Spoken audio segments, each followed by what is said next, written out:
ऊंट रे ऊंट तेरी कौन सी कल सीधी। सहरा का जहाज यानी ऊंट कई दिन तक बगैर कुछ खाए पिए गर्म और लकोदक सहराओं में सफर कर सकता है। क्या आपने सोचा कि ये कैसे मुमकिन है, जबकि हम खुराक और पानी के बगैर चंद घंटे भी मुश्किल से निकालते हैं। क्या ऊंट की कुहान में पानी जमा होता है या कहीं और जमा होता है? ऊंट जब खाता ही नहीं है तो अपनी खुराक और तवानाई कहां से हासिल करता है?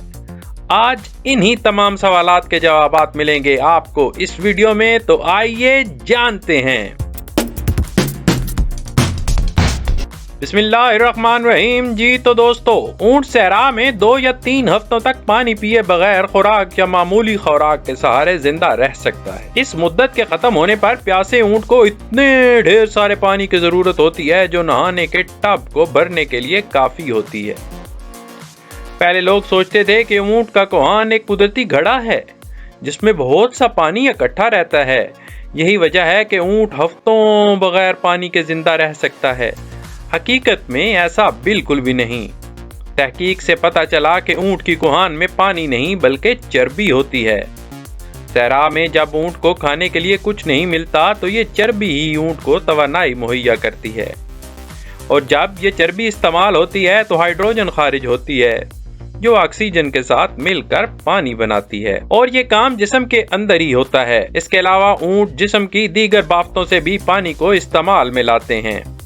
जब जिस्म की बाफ्तें पानी से महरूम हो जाती हैं तो ऊंट का वजन मजमूई वजन से 25 गुना कम हो जाता है। लेकिन दोस्तों, इससे उसको कोई मुस्तकिल नुकसान नहीं पहुंचता।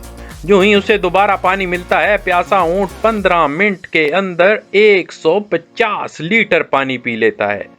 ये पानी तेजी से उसकी बाफ्तों में पहुंचता है और उसे सहरा के एक नए और तवील सफर के लिए तैयार कर देता है। ऊंट के सिर्फ मैदे में ऐसे खुलिये मौजूद होते हैं जिनमें 1 गैलन पानी जमा हो सकता है। इसके अलावा ऊंट अपनी खाल के नीचे भी पानी जमा रखता है जो बवक्त जरूरत इस्तेमाल में लाता है। जी तो कैसी लगी आपको ये मालूमात? कमेंट्स के जरिए अपनी राय जरूर दीजिए, और मजीद ऐसी मालूमात के लिए चैनल को सब्सक्राइब करें ताकि आपकी मालूमात का खजाना वसी से वसी तर होता जाए। शुक्रिया।